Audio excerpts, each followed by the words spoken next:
All right, welcome back. Our next guest is a country music artist who's celebrating the release of a brand new EP this week. We love the title, Right Key, Wrong Porch. This is Jordana Bryant. Welcome back, sister. Oh, thank you for having me. I'm so happy to be back. I love that you are here. Okay, so this new EP, you say it's about resilience and self-discovery. Where did the inspiration for this come from? Yeah, I think a lot of just my life in the last year or two has been a lot of realizing that when an opportunity doesn't work out, it just means it's not the right one for you. And I think that so much of the time we look inwards when something doesn't go the way we want, and we say, what did I do wrong? What, why was I not good enough? But I think that in those situations, it wasn't meant for you, and you just have to stay true to yourself and keep going, and eventually you'll find the door that opens and it'll be the right one for you.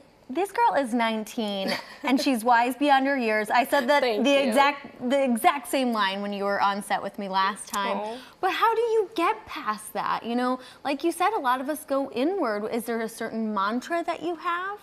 I think it's just for me, it's really centered around my faith, I think, and trusting that God has a plan and a purpose. And I think also, looking back, I think that, people say hindsight is 20/20. It's always easier to connect the dots when you're looking back, but remembering the moments in your life where if something had worked out the way you wanted, something great wouldn't have come into your life. So true. Okay, we're gonna take a little listen to one of the songs that's on her new EP. It's called Something Like Us. We'll chat on the other side.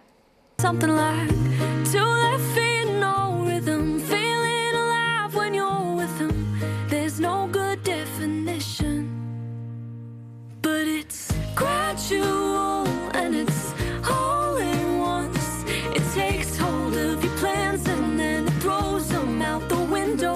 It's irrational and makes perfect sense. It's hard to understand, it's complicated and it's simple. Yeah, all I know about love is it's something like us. She has such a unique sound. I love, love, love just everything about your stance and who you are, but I want to know, what is the story behind that song? We always love hearing a story behind a song. What about that one?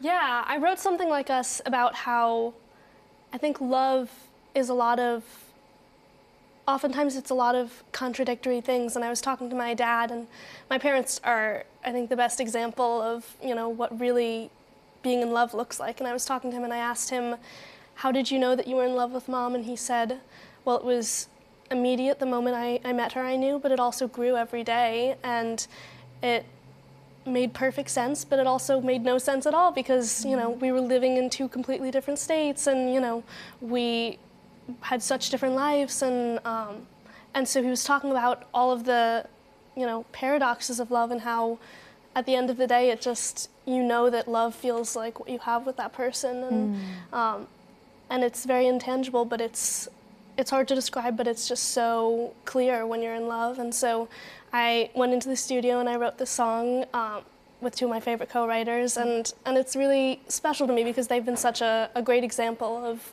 what I hope to find someday. Oh, very good. Yeah, but when you were saying that, I feel like that's the way you talk about music. Oh, thank you. Right? I mean, you're like, I knew ever since I was a child that I wanted to do this. And by the way, this EP produced by Nathan Chapman, the guy who produced Taylor Swift's first 4 albums. What was that like? Wow. I mean, it was an incredible experience. I'm obviously such a huge fan of his work, and it was so special because I think that growing up hearing Taylor's music, really, that was a large part of what inspired me to want to write my own songs, was to write songs that also really connected and, hopefully made an impact like her songs made an impact on me. And so it was really special to be in the studio with someone who helped shape those songs, and he would pick up guitar and be like, yeah, I played this on You Belong With Me, and, this one was on 1989, and it was just such a surreal experience. Something caught my ear just now. You said, I hope to be making music that impacts me and other people, just like Taylor's music impacted me. And I saw a fan wrote on your Instagram, your music always inspires me and it inspires my heart.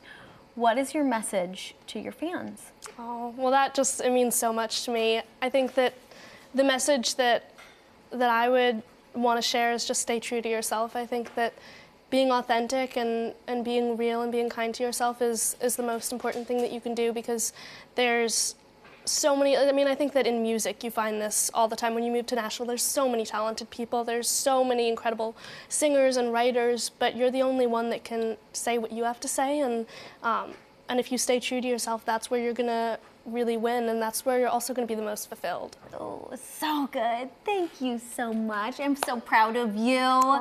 Everyone, Right Key, Wrong Porch comes out this Friday. You can check it out and follow Jordana's career at jordanabryant.com. Thank you.